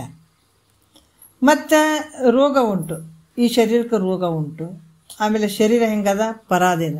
ಯಾಕಂದ್ರೆ ನನಗೆ ರೋಗ ಉಂಟು, ಶರೀರ ಹೆಂಗದ? ಪರಾಧೀನ ಆಗಿಬಿಡ್ತದೆ, ಆಗಿರುವಂಥದ್ದು ಇರುವುದ್ರಿಂದ. ಯಾಕಂದರೆ ಇದು ಭಾಳ ಕಷ್ಟ ಆಗಿರುವಂಥದ್ದು. ಈ ಸಾಯ್ಬೇಕಂದ್ರೆ ಸಾಯಂಗಿಲ್ಲ. ಯಾಕಂದ್ರೆ ಸಾಯ್ಬೇಕಂದ್ರೆ ಸಾಯಂಗಿಲ್ಲ. ಮತ್ತೇನಾಯ್ತು, ಸತ್ತವ್ರು ಹುಟ್ಟಬಾರ್ದಂದ್ರೆ ಹುಟ್ತಾರೆ. ಈಗ ಎಷ್ಟು ಜನ ಸತ್ತಿದಾರಲ್ಲ ಅವರು ಹುಟ್ಟುತ್ತಾರೆ. ಇದ್ದವರು ಉಳಿಬೇಕಂದ್ರೂ ಉಳಿಯಂಗಿಲ್ಲ. ಯಾರಾದ್ರೂ ಉಳಿದಾರನು? ಇಲ್ಲ. ಇರ್ಬೇಕಂತಾರೆ, ಆದ್ರೆ ಉಳಿತಾರೇನು? ಉಳಿಯಂಗಿಲ್ಲ. ಜಗತ್ತಿನ ಎಲ್ಲ ಕಡೆ ನೋಡ್ರಿ ಏನು ಕಾಣಿಸ್ತದೆ ಮಂದಿ ಎಲ್ಲ. ನಾವೊಂದು ಜಾತ್ರೆ ಪಾತ್ರೆ ನಿಂತು ನೋಡಬೇಕು. ಕೆಲವೊಂದು ಇದೆಲ್ಲ ಶಾಸ್ತ್ರವನ್ನು ತಿಳ್ಕೊಂಡ ಮೇಲೆ ಗೊತ್ತಾದ ಮೇಲೆ ನಾವೆಲ್ಲರ ಹೋಗಾಗ ಮಾಡಾಗ ನಮ್ಗೆ ಅನುಭವಕ್ಕೆ ತೊಗೊಳ್ಬೇಕು ಇವೆಲ್ಲ. ಈ ಮನೆಗಳು ನೋಡ್ರಿ, ನಾವೆಲ್ಲ ಊರಂತೂ ನೋಡ್ತೀವಿ. ಮೊದಲ ಗುರು ಮುಖಾಂತರ ತಿಳಿಯೋದಕ್ಕಿಂತ ಏನು ರೀ ಅಂಥ ದೊಡ್ಡ ಊರು ರೀ ಅದು ಇದು ಅಂತ ಹೇಳ್ತೀವಿ. ಆದ್ರೆ ಗುರು ಮುಖಾಂತರ ತಿಳ್ಕೊಂಡಾಗ ನೋಡ್ರಿ ಇನ್ನೊಂದು 50 ವರ್ಷ 70-80 ವರ್ಷದಾಗ ಯಾವ ಮನೆಗಳೇ ಇರಂಗಿಲ್ಲ, ಎಲ್ಲ ಹೋಗಿರ್ತಾವೆ. ಮನುಷ್ಯರು ಕೂಡ ಉಳಿಯಂಗಿಲ್ಲ. ಮನುಷ್ಯರು ಉಳಿತಾರೇನು? ಎಲ್ಲೋ ಜಾತಿ ಜಮಾತಿ ನೋಡ್ತೀವಿ 50-60 ವರ್ಷ ಆದ್ರೆ ಆ ಮನುಷ್ಯರು ಯಾರು ಇರೋದೇ ಇಲ್ಲ. ಈಗ ನಾವು ಮೈಸೂರು ಅರಮನೆದು ಜಾತ್ರೆಗಳು ನೋಡ್ತೀವಿ, ಎಷ್ಟೋ ವರ್ಷದ ಹಿಂದ್ಗಡೆ ಅದು ನೋಡ್ತೀವಿ, ಅದು ಫೋಟೋದಾಗ ನೋಡ್ತೀವಿ ಅಂದ್ರೆ ಅವರೆಲ್ಲರೂ ಅದಾರ ಏನಾದರೂ ಇಲ್ಲ, ಯಾರೂ ಇಲ್ಲ. ಹಾಗಾಗಿ ಹುಟ್ಟಿದವರು ಸದಾ ಸಾಯಲೇಬೇಕು, ಸತ್ತವ್ರು ಹುಟ್ಟಲೇಬೇಕು ಅನ್ನುವಂಥದ್ದು. ಯಾಕಂದ್ರೆ ಇಲ್ಲಿ ಅಂದಮೇಲೆ ಜನನ ಮರಣಗಳು ಇವನ ಕೈಯಲ್ಲಿಲ್ಲ. ಜನನ ಮರಣ ಈ ಜೀವಾತ್ಮನ ಕೈಯಾಗ ಅದಾವೇನೋ ಇಲ್ಲ. ಇದೆಲ್ಲದಕ್ಕೂ ಪ್ರೇರಣೆ ಮಾಡೋಂಥವ್ನು ಯಾರು? ಹುಟ್ಟುವಂಥದ್ದು, ಸಾಯುವಂಥದ್ದು ಇವೆಲ್ಲ ನಡೆದಾವೆ ಯಾರ ಒಂದು ಆಧಾರದಲ್ಲಿ? ಪರಮಾತ್ಮನ ಆಧಾರದಲ್ಲಿ ನಡೆದಂಥದ್ದು. ಇದಕ್ಕೆಲ್ಲ ಪ್ರೇರಣೆ ಮಾಡುವಂಥವ್ನು ಯಾರು ಅಂದರೆ ಪರಮಾತ್ಮ. ಅಂಥ ಪರಮಾತ್ಮನನ್ನು ತಿಳ್ಕೊಂಡು ಧ್ಯಾನ ಮಾಡು. ನಿನ್ನ ಕೈಯಾಗೂ ಇಲ್ಲ ಹುಟ್ಟು ಸಾವು ಯಾವುದಿಲ್ಲ, ಒಂದು ನಿದ್ದೆ ಕೂಡ ನಿನ್ನ ಕೈಯಾಗಿಲ್ಲ. ಏನೈತೆ ಹೇಳ್ರಿ? ಶರೀರ ಹುಟ್ಟುವಂಥದ್ದು ನಿನ್ನ ಕೈಯಾಗಾಯ್ತಾ? ಬೆಳೆಯುವಂಥದ್ದು ನಿನ್ನ ಕೈಯಾಗಾಯ್ತಾ? ಏನು ನಿನ್ನ ಕೈಯಾಗೈತೆ ಹೇಳ? ಏನೂ ಇಲ್ಲ. ಇದಕ್ಕೆಲ್ಲ ಪ್ರೇರಣೆ ಮಾಡುವಂಥವನು ಯಾರು? ಭಾಳ ವಿಚಿತ್ರ ಐತೆ. ಬಾಲ್ಯ ಹೋಗ್ತದೆ, ಯೌವನ ಬರ್ತದೆ, ಯೌವನ ಮುಪ್ಪು ಬರ್ತದೆ. ಈ ಶರೀರ ಷಡ್ಭಾವ ವಿಕಾರಕ್ಕೊಳಗಾಗ್ತದಲ್ಲ, ಭಾಳ ವಿಚಿತ್ರ ಅಲ್ಲ? ಅದಕ್ಕೆ ಇದು ವಿಚಾರ ಮಾಡಿ ನೋಡಿದ್ರೆ ಇವಿಂದ್ರಿಯಗಳು ಇವೆಲ್ಲನ ವಿಚಾರ ಮಾಡಿ ನೋಡಿದ್ರೆ ಇದಕ್ಕೆ ಪ್ರೇರಣೆ ಆಗಿರುವಂಥವ್ನು ಯಾರು? ಪರಮಾತ್ಮ. ಅದಕ್ಕೆ ಇಂಥ ಪರಮಾತ್ಮನನ್ನು ತಿಳ್ಕೊಂಡು ನೀ ಧ್ಯಾನ ಮಾಡಪ್ಪ ಅಂತ ಹೇಳುವಂಥದ್ದು. ಮತ್ತು ಎನ್ನಿ ಶರೀರದೋಳು ನೆನೆಯವ ತನ್ನವು ಆರದು. ಅಂದರೆ ನನ್ನ ಈ ಶರೀರದಲ್ಲಿ ಚಿಂತನೆ ಮಾಡುವಂಥ ತನವು ಆರದು. ಯಾರ್ದು ನೋಡ್ರಿ? ಚಿಂತನೆ ಮಾಡುವಂಥ ಶರೀರದಲ್ಲಿ ಚಿಂತನೆ ಮಾಡುವಂಥ ತನವು ಆರದು. ಯಾರ್ದು ಅಂದರೆ ಮನಸ್ಸಿನದು. ಚಿಂತನೆ ಮಾಡುವಂಥದ್ದು ಯಾವುದು? ಈ ಶರೀರದೊಳಗಿರುವಂಥದ್ದು ಮನಸ್ಸು. ಈ ಮನಸ್ಸು ಕೂಡ ಹೆಂಗೈತೆ? ಅದು ಕೂಡ ಜಡವಾಗಿರುವಂಥದ್ದು. ಅದರಲ್ಲಿ ಯಾವ ಶಕ್ತಿಯೂ ಇಲ್ಲ. ಜಡವಾಗಿರುವಂಥ ಮನಸ್ಸು, ಇದರಲ್ಲಿ ಯಾವುದರ ಶಕ್ತಿ ಐತೆ ಅಂದ್ರೆ ಇದ್ರ ಕೂಡ ಜಡವಾಗಿರುತ್ತೆ. ಯಾವುದು ಇದಕ್ಕಲ್ಲಿ ಯಾವುದು ಶಕ್ತಿ ಇಲ್ಲ, ಸ್ವತಂತ್ರ ಶಕ್ತಿ ಇಲ್ಲ ಈ ಮನಸ್ಸಿಗೂ ಕೂಡ. ಮತ್ತು ಆಲಿಸುವ ಅಂದರೆ ಕೇಳುವಂಥದ್ದು ತನ್ನುವ ಆರ್ದು. ಅಂದ್ರೆ ಈ ಕಿವಿ ನೋಡ್ರಿ ಕೇಳುವಂಥದ್ದು, ಇದು ಯಾರ್ದಪ್ಪ? ಇದನ್ನು ಜಡವಾಗಿರುವಂಥದ್ದೇ. ಮತ್ತು ಕಿವಿ ಒಂದು ಪೊಳ್ಳಾಗಿರುವಂಥದ್ದು, ಚರ್ಮ ಒದಿಕೆ ಆಗ್ಯದ ನೋಡ್ರಿ. ಇದು ಹೆಂಗೆ ಬರ್ತು? ಈಗ ನಾನು ಹೇಳುವಂಥದ್ದು ನಿಮಗೆ ಕೇಳೋದು, ನೀವು ಹೇಳುವಂಥದ್ದು ಎಲ್ಲ ಜಗತ್ತಿನ ವ್ಯವಹಾರ ಮಾಡುವಂಥದ್ದು. ಇದು ಹೆಂಗೆ ರೀ ಕೇಳೋಕ್ಕಾಗ್ತದ? ಇದು ಸುತ್ತ ಚರ್ಮದಿಂದ ಮಾಡಿದಂಥದ್ದು. ಆದರೂ ಕೂಡ ಇದು ಜಡವಾಗಿರುವಂಥದ್ದು. ಇದ್ರ ಬಗ್ಗೆ ಕೂಡ ಯಾವ ಶಕ್ತಿಯೂ ಇಲ್ಲ. ಕಿವಿಯಿಂದ ಕೂಡ ಇಲ್ಲಿ ಕೂಡ ಯಾವ ಶಕ್ತಿ ಇಲ್ಲ, ಅದು ಜಡವಾಗಿರುವಂಥದ್ದೇ. ಮತ್ತು ಈ ಸೋಂಕು ಅಂದರೆ ಸ್ಪರ್ಶ ಮಾಡುವಂಥದ್ದು. ಈ ಸ್ಪರ್ಶ ಗ್ರಹಣ ಮಾಡ್ತಕ್ಕಂಥ ಸಾಮರ್ಥ್ಯವು ಯಾವುದು? ಚರ್ಮದ್ದು. ಚರ್ಮಕ್ಕೆ ಸ್ವತಂತ್ರ ಶಕ್ತಿ ಐತೇನು? ಅದಕ್ಕೂ ಸ್ವತಂತ್ರ ಶಕ್ತಿ ಇಲ್ಲ, ಅದನ್ನು ಜಡವಾಗಿರುವಂಥದ್ದೇ ಚರ್ಮ. ಮತ್ತು ಅಂದರೆ ಅರಿಯುವತನವು ಆರದು. ಈ ಎಲ್ಲ ಒಂದು ವ್ಯವಹಾರ ಅರಿಯುವಂಥದ್ದು, ನಿರ್ಧಾರ ಮಾಡುವಂಥದ್ದು ಇದೆಲ್ಲ ಯಾವುದು ಅಂದರೆ ಬುದ್ಧಿ. ಅದು ಸೇಮ್ ಆತ್ಮನಂಗೆ ವ್ಯವಹಾರ ಮಾಡ್ತದೆ ಇದು ಬುದ್ಧಿ ಅನ್ನುವಂಥದ್ದು. ಅದಕ್ಕೆ ಹೇಳ್ತಾರಲ್ಲ, ಜಗತ್ತಿನೊಳಗೆ ಏನಾರು ವ್ಯವಹಾರ ಮಾಡ್ಬೇಕಾದಾಗ ಏನಾರು ಹೆಚ್ಚು ಕಮ್ಮಿ ಐತೆ ಅಂದ್ರೆ ಏನು ರೀ ಅವ್ನಿಗೆ ತಲೆಗಿನ ಕೆಟ್ಟದೇನು ಅಂತೀವಿ. ಯಾಕಂದ್ರೆ ತಲೆ ಕೆಡ್ತಾರೆ ಎಲ್ಲ ವ್ಯವಹಾರ ಕೆಟ್ಟು ಹೋಗ್ಬಿಡ್ತದೆ ನೋಡ್ರಿ. ಮತ್ತು ಇದು ಆತ್ಮನಂಗೆ ವ್ಯವಹಾರ ಮಾಡ್ತಿರ್ತದೆ ಬುದ್ಧಿ. ಆ ಒಂದು ಬುದ್ಧಿ ಒಂದು ಸರಿತ ಎಲ್ಲ ನೆಟ್ಟಗೆ ಅಂತ ಹೇಳ್ತೀವಿ, ಹೌದಿಲ್ಲ? ಈಗ ಬುದ್ಧಿ ಕೆಡ್ತಂತಂದ್ರೆ ಯಾಕ್ರಿ ಹಂಗೆ ಮಾತಾಡ್ತಾನೆ, ಅವನು ಯಾಕ್ರಿ ಹಿಂಗೆ ಮಾಡ್ತಾನೆ ಅಂತ ಹೇಳ್ತೀವಿ, ಹೌದಿಲ್ಲ? ಯಾಕಂದ್ರೆ ಬುದ್ಧಿ ಭಾಳ ನೆಟ್ಟಿಗಿರ್ಬೇಕು. ಅದಕ್ಕೆ ಮಹಾತ್ಮರು ಹೇಳ್ತಾರ, ಏನು ಹೇಳ್ತಾರ? ಮತಿಗೆ ಮಂಗಳವಾವುದು ಉತ್ತಮರ ಸಂಘ ಅಂತ ಹೇಳ. ಮತಿ ನಿಂದು ಮಂಗಳಕರವಾಯ್ತಾರೆ, ನಿನ್ನ ಕೆಲಸಗಳು ಎಲ್ಲ ಮಂಗಳಕರವಾಗಿ ನಡೀತಾವ. ಈಗ ನಾವು ಹೇಳ್ತೀವಿ ನೋಡ್ರಿ, ಯಾಕಂದ್ರೆ ನಾವು ಯಾವ ಹಬ್ಬ ಹರಿದಿನಗಳು ಮನೆ ಕಸ ಪಸ ಎಲ್ಲ ಹುಡುಗಿ ತೊಳೆದು ಬಳದು ಎಲ್ಲ ನೀಟ್ ಮಾಡಿ ಪಾತ್ರೆ ತೊಳೆದು ಎಲ್ಲ ಕ್ಲೀನ್ ಮಾಡ್ತೀವಿ, ಮನೆ ಶುದ್ಧವಾಗಿರ್ತದೆ. ಹಬ್ಬ ಹರಿದಿನಗಳಂದ್ರೆ ಮನೆಗೆ ಎಷ್ಟು ಲಕ್ಷಣ ಅನ್ನಿಸ್ತದೆ ರೀ. ಹಬ್ಬ ಹರಿದಿನಗಳನ್ನು ಮಾಡಿ ಪೂಜೆ ಪುರಸ್ಕಾರಗಳನ್ನು ಮಾಡಿದ್ರೆ ಮನ್ಯಾಗ ಭಾಳ ಲಕ್ಷಣ ಅನ್ನಿಸ್ತದ ಅಂತ ನಾವು ಹೇಳ್ತೀವಿ. ಆದರೆ ಮಹಾತ್ಮರು ಇನ್ನೂ ಒಂದು ವಿಚಾರ ಹೇಳ್ತಾರೆ, ಮಾಡಬೇಕು, ಮನೆ ಭಾಳಷ್ಟು ಲಕ್ಷಣ ಕಾಣಬೇಕು, ಕಸ ಉಡಬೇಕು, ಸ್ವಚ್ಛ ಮಾಡಬೇಕು, ಇಲ್ಲ ಅಂತ ಇಲ್ಲ. ಅದ್ರ ಜೊತೆಗೆ ನಿನ್ನ ಬುದ್ಧಿ ಕೂಡ ನೆಟ್ಟಗಾಗಬೇಕು. ನೆಟ್ಟಗಾಗ್ಬೇಕಂತಂದ್ರೆ ಇದು ಯಾವಾಗ ನೆಟ್ಟಗಾಗ್ತದ? ಈ ಬುದ್ಧಿ ಅಂತ ಕಚ್ಚಿ ಪಿಚ್ಚಿ ಇಟ್ಕೊಂಡ್ರೆ ನೀ ಏನು ಮಾಡಿದರೂ ಕೂಡ ಅನ್ನೋದು ಸರಿ ಹೋಗಲ್ಲ. ಆದ್ರೆ ಬುದ್ಧಿಗೆ ಮಂಗಳಕರವಾಗಿರುವಂಥ ಬುದ್ಧಿ ಅದು ಒಂದು ಸುಂದರವಾದಂಥ ಬುದ್ಧಿ ಇರಬೇಕು ಅಂತಂದಾಗ ಇದು ಯಾವ ಮತಿಗೆ ಮಂಗಳವಾದು ಉತ್ತಮರ ಸಂಘದಿಂದನೇ ಅಂಥ ಮಂಗಳಕರವಾಗಿರುವಂಥ ಬುದ್ಧಿ ಆಯ್ತದೆ. ಆ ಬುದ್ಧಿಯಿಂದನೇ ಜಗತ್ತು ಭಾಳ ಆನಂದಮಯವಾಗಿ ತೋರ್ತದೆ. ಒಳ್ಳೆ ಬುದ್ಧಿ ಯಾವರಿಂದ ಅಂದರೆ ಉತ್ತಮರ ಸಂಘ, ಜ್ಞಾನಿಗಳ ಸಂಘ, ಅರಿತವರ ಸಂಘ, ಸಜ್ಜನರ ಸಂಘ. ಅದಕ್ಕೆ ಹೇಳ್ತಾರೆ ಸತ್ಯವಂತರ ಸಂಘವಿರಲು ತೀರ್ಥವ್ಯಾತಕೆ, ನಿತ್ಯ ಜ್ಞಾನಿಯಾದ ಮೇಲೆ ಚಿಂತೆಯಾತಕೆ, ಚಿಂತೆಯಾತಕೆ. ಅದಕ್ಕೆ ಸತ್ಯವಂತರ ಸಂಘ ಭಾಳ ಮುಖ್ಯವಂತ. ಎಲ್ಲಿ ಹೋದ್ರೇನ್ರಿ, ಏನು ಮಾಡಿದ್ರೇನು ಕರ್ಮಗಳು, ಬುದ್ಧಿನ ಅಮಂಗಳಕರವಾಗಿತ್ತು ಅಂತಂದ್ರೆ ಎಲ್ಲಿಗೆ ಹೋದ್ರೇನು. ಅದಕ್ಕೆ ಮಹಾತ್ಮರು ನಮಗೆ ಹಿಡ್ತಾ ತೋರಿಸ್ತಾರ ಎಲ್ಲಿ ಹೆಂಗಿರ್ಬೇಕಂತ. ಮೂಲಕ ಅವರು ವಿಚಾರ ಮಾಡ್ತಾರೆ ನೋಡ್ರಿ. ನಾವು ಮೇಲೆ ಇದಕ್ಕೆ ಜಾಲಿ ಗಿಡ ಕಡಿದ್ರೆ ಏನಾಗ್ತದ, ಮತ್ತು ಚೆನ್ನಾಗಿ ಉಟ್ಕೊಂಡ್ಬಿಡ್ತದೆ. ಮೇಲೆ ತುದಿ ಕಡಿದ್ರೆ ಅದು ಮೂಲವನ್ನು ನಾವು ತೆಗೆದುಬಿಟ್ರೆ ಹುಟ್ಟಕ್ಕೆ ಸಾಧ್ಯನೇ ಇಲ್ಲಲ್ಲ. ಅದ್ರಾಗ ಈ ಬುದ್ಧಿ ಅನ್ನುವಂಥದ್ದು ನಾವು ಮಂಗಳಕರವಾಗಿ ಇಟ್ಕೊಂಡ್ರೆ ಮನೆ, ಮನಸ್ಸು, ಜಗತ್ತು ಎಲ್ಲ ಮಂಗಳಕರವಾಗಿ ಕಾಣ್ತದೆ, ಶುದ್ಧವಾಗಿ ಕಾಣ್ತದೆ, ಆನಂದವಾಗಿ ಕಾಣ್ತದ. ಆನಂದವಾಗಿ ಕಾಣಬೇಕಾಗಿತ್ತಂದ್ರೆ ಈ ನಮ್ಮ ಬುದ್ಧಿ ನೆಟ್ಟಿಗಿರ್ಬೇಕು. ಮತ್ತು ನಮ್ಮ ಬುದ್ಧಿ ಕೆಟ್ಟದೇನ್ರಿ, ನಾವು ಎಷ್ಟು ಸಂಸಾರ ಮಾಡ್ತೀವಿ ಕಮ್ಮಗ ರೊಕ್ಕ ಪಕ್ಕ. ಮಹಾತ್ಮರ ದೃಷ್ಟಿಯಲ್ಲಿ ಬುದ್ಧಿ ಕೆಟ್ಟದಂತಾರ. ಬುದ್ಧಿ ಕೆಟ್ಟದ. ಯಾವಾಗ ನೆಟ್ಟಗಾಗ್ತದಂದ್ರೆ ನೀ ಸಂಸಾರನೂ ಮಾಡು, ಅದ್ರ ಜೊತೆಗೆ ಯಾವಾಗ ಗುರುವಾಕ್ಯವನ್ನು ಶ್ರವಣ ಮಾಡ್ತಿದ್ದಿ, ಮನನ ಮಾಡ್ತಿದ್ದಿ, ಆವಾಗ ನೀನು ಬುದ್ಧಿ ಶುದ್ಧ ಆಗ್ತದ. ಇಲ್ಲಾಂದ್ರೆ ನಿನ್ನ ಬುದ್ಧಿ ಕೆಟ್ಟಂಗೆ ಅಂತ ಹೇಳ್ತಾರೆ ಅವರು. ಆವಾಗ ಶುದ್ಧ ಆಗ್ತದೆ. ಆವಾಗ ನೀನು ಸ್ವಲ್ಪ ಮನುಷ್ಯನಾಗಿದೆಪ್ಪ ಅಂತ ವಿಚಾರ ಹೇಳ್ತಾರೆ ಅವರು. ಆವಾಗ ಸ್ವಲ್ಪ ಈ ಲೆಕ್ಕಕ್ಕೆ ಬಂದಿದೆ ಅಂತ ಹೇಳ್ತಾರೆ. ಇಲ್ಲಂದ್ರೆ ನೀ ಬೇಕಾದಂಥ ಶ್ರೀಮಂತನೇ ಇರು, ಈ ಅಧಿಕಾರಿಯೇ ಇರು, ರಾಜನೇ ಇರು, ಮಂತ್ರಿನೇ ಇರು, ಯಾರಿದ್ರು ಕೂಡ ಆಯ್ತಂತಾರೆ.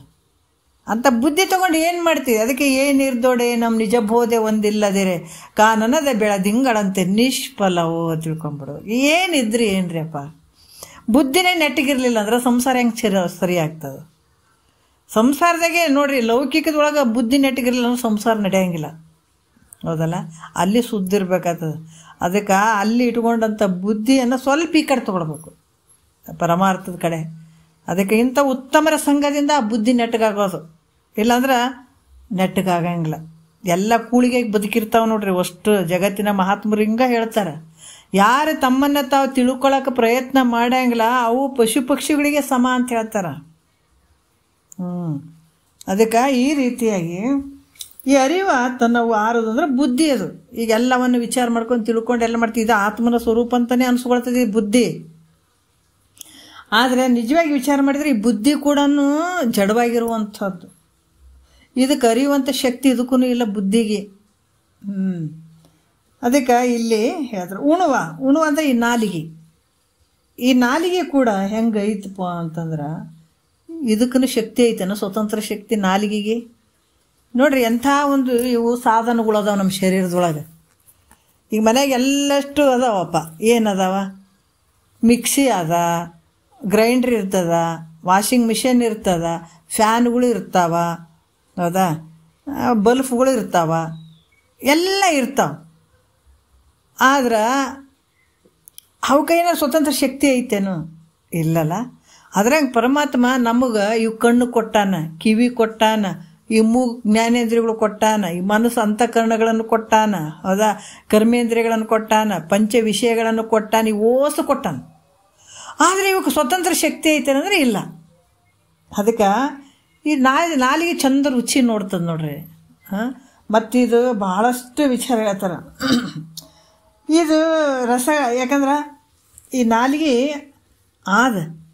ಇದ್ರೂ ಕೂಡ ಅದು ಇದು ಚೆನ್ನಾಗೈತೆ, ರುಚಿ ಐತೆ, ಹೌದಾ, ಇದು ಸರಿ ಐತೋ ಇಲ್ಲೋ ಅಂತ ಅನ್ನುವಂಥ ಒಂದು ಸ್ವತಂತ್ರತೆ ಅದಕ್ಕಿಲ್ಲ ಹೇಳುವಂಥದ್ದು. ಅದು ಜಡವಾಗಿರುವಂಥದ್ದು ನಾಲಿಗೆ ಕೂಡ. ಹೆಂಗಂದ್ರೆ ಈ ಸೌಟು ಏನಾಗ್ತದ, ಈ ನಾಲಿಗೆ ಹೆಂಗಿರ್ತದಂದ್ರೆ ಅದಕ್ಕೆ ರುಚಿ ಯಾವುದು ಗೊತ್ತಾಗಂಗಿಲ್ಲ, ಮತ್ತು ಇದು ರುಚಿ ಇಲ್ಲ ಅನ್ನೋದು ಗೊತ್ತಾಗಂಗಿಲ್ಲ. ಯಾಕಂದ್ರೆ ಇದು ಜಡವಾಗಿರುವಂಥದ್ದು. ಈಗ ಸಾರಿನಾಗ ಸೌಟು ಆಡಿಸ್ದಂಗೆ ಸಾರು ಪಲ್ಯಗಳು ಭಾಳ ರುಚಿಯಾಗಿರ್ತದೆ.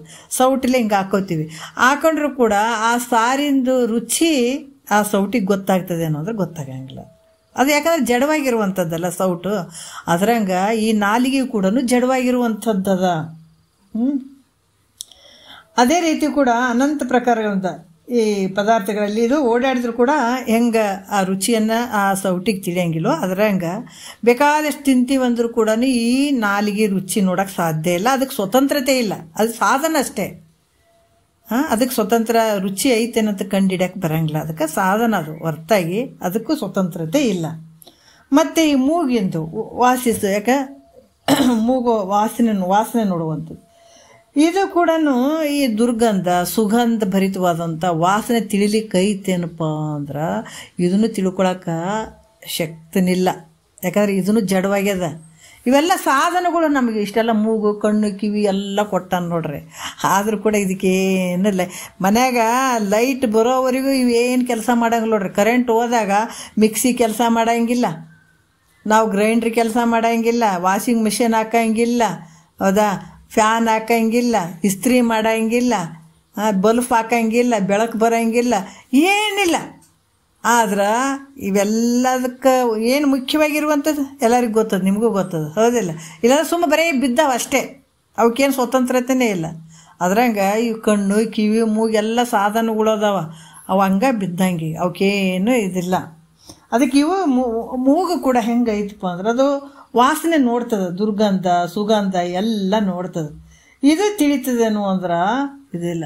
ಹೆಂಗೆ ಈ ಸಾಮಾನುಗಳದಾಗ ಒಂದು ಕರೆಂಟ್ ಅನ್ನುವಂಥದ್ದು ಕಣ್ಣಿಗೆ ಕಾಣಿಸ್ತದೇನ್ರಿ? ಯಾರಿಗಾರ ಕಣ್ಣಿಗೆ ಕಾಣಿಸ್ತದೆ ಕರೆಂಟು? ಆದರೆ ಕರೆಂಟ್ ಪಾಸ್ ಆದಾಗ ಏನಾಗ್ತದೆ, ನಾವು ಮಿಕ್ಸಿ ಹಾಕ್ತೀವಿ, ಫ್ಯಾನ್ ಹಾಕ್ತೀವಿ, ಇಸ್ತ್ರಿ ಮಾಡ್ತೀವಿ, ಟಿ ವಿ ಹಚ್ತೀವಿ, ಎಲ್ಲ ಮಾಡ್ತೀವಿ. ಎದರಿಂದ? ಒಂದೇ ಕರೆಂಟು ಎಲ್ಲ ಸಾಮಾನುಗಳದಾಗ ಬೇರೆ ಬೇರೆ ಐತೇನು? ಮಿಕ್ಸಿದಾಗ ಕರೆಂಟ್ ಬೇರೆ ಅದ, ಫ್ಯಾನ್ದಾಗ ಕರೆಂಟ್ ಬೇರೆ ಅದ, ಟಿ ವಿ ಒಳಗೆ ಕರೆಂಟ್ ಬೇರೆ ಅದ, ಟೇಪ್ ರೆಕಾರ್ಡ್ದಾಗ ಕರೆಂಟ್ ಬೇರೆ ಅದ, ವಾಷಿಂಗ್ ಮಿಷನ್ದಾಗ ಕರೆಂಟ್ ಬೇರೆ ಅದ.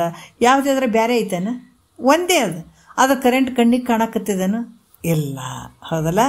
ಅದ್ರಂಗೆ ಇಂದ್ರಿಯಗಳು ಕೊಟ್ಟ ನೀವು ಕಣ್ಣು ಕಿವಿ ಮೂಗು ಎಲ್ಲ ಕೊಟ್ಟ ನೀವು ಬರೀ ಸಾಧನಗಳು, ಇವಕ್ಕೇನು ಸ್ವತಂತ್ರತೆ ಇಲ್ಲವೇ ಇಲ್ಲ. ಆದ್ರೆ ಇದ್ರ ಒಳಗಡೆ ಕೆಲಸ ಮಾಡುವಂಥ ಶಕ್ತಿ ಯಾರ ಪ್ರೇರಣೆ ಅಂತಂದ್ರೆ ಅಂತರ್ಯಾಮಿಯಾದಂಥ ಪರಮಾತ್ಮನಿಂದಲೇ ಇವೆಲ್ಲ ನಡೀತಾವ ಕೆಲಸಗಳು. ಪರಮಾತ್ಮ ಅನ್ನುವಂಥ ಒಂದು ಕರೆಂಟ್, ಆ ಶಕ್ತಿಯಿಂದನೇ ಈ ಕಣ್ಣು ನೋಡ್ದಂಗೆ ಆಗಕತ್ತದ, ರೂಪ ನೋಡ್ದಂಗೆ ಆಗಕತ್ತದ, ಕಿವಿ ಕೇಳ್ದಂಗೆ ಆಗಕತ್ತದ, ಬಾಯಿ ರುಚಿ ನೋಡ್ದಂಗೆ ಆಗಕತ್ತದ, ಮೂಗು ವಾಸನೆ ನೋಡ್ದಂಗೆ ಆಗಕತ್ತದ. ಇವೆಲ್ಲ ಯಾರಿಂದನಂತಂದ್ರೆ ಪರಮಾತ್ಮನಿಂದನೇ. ಹೆಂಗದನಂದ್ರೆ ನಾವು ಕರೆಂಟಿಂದ ತಿಳ್ಕೋಬೇಕು. ಕರೆಂಟ್ ಇರುವಂಥದ್ದು ಒಂದೇ ಈ ಜಗತ್ತಿನೊಳಗೆ. ಸಕಲ ಏನು ಎಂಥ ಒಂದು ಯಾವುದೇ ಒಂದು ಸ್ಟೇಟ್ ಆಗಲಿ ದೇಶ ಎಲ್ಲಿ ನೋಡಿದ್ರೆ ಕರೆಂಟ್ ಇರುವಂಥದ್ದು ಒಂದೇ ಐತಿಲ್ಲ. ಆದರೆ ಸಾಮಾನುಗಳು ಬೇರೆ ಬೇರೆ ಅದಾವೆ, ಅದರೊಳಗಡೆ ಕೆಲಸ ಮಾಡುವಂಥದ್ದು ಒಂದೇ ಕರೆಂಟು. ಅದೇ ರೀತಿ ಕೂಡ ನಮ್ಮ ಸಕಲ ಜೀವರಾಶಿಗಳು ಎಲ್ಲ ಶರೀರಗಳು ಅದಾವೆ, ಇರುವಂಥ ಕರೆಂಟಿನ ಥರ ಪರಮಾತ್ಮ ಒಬ್ಬವನೇ ಇರತ್ತ. ಈ ನಮ್ಮ ಶರೀರದ ಇಂದ್ರಿಯಗಳು ಅದಾವ ಅಂತಂದ್ರೂ ಕೂಡ ಇದರಲ್ಲಿ ಪರಮಾತ್ಮನ ಒಂದು ಪ್ರೇರಣೆ ಇದ್ದದಕ್ಕಾಗಿ ಇವು ಕೆಲಸಗಳು ಮಾಡಕತ್ತಾವ ಅಂತ ನಾವು ತಿಳ್ಕೊಂಡು ಅಂಥ ಪರಮಾತ್ಮನ ಧ್ಯಾನವನ್ನು ಮಾಡು ಅಂತ ಕೂಡ ಹೇಳುತ್ತಾರೆ.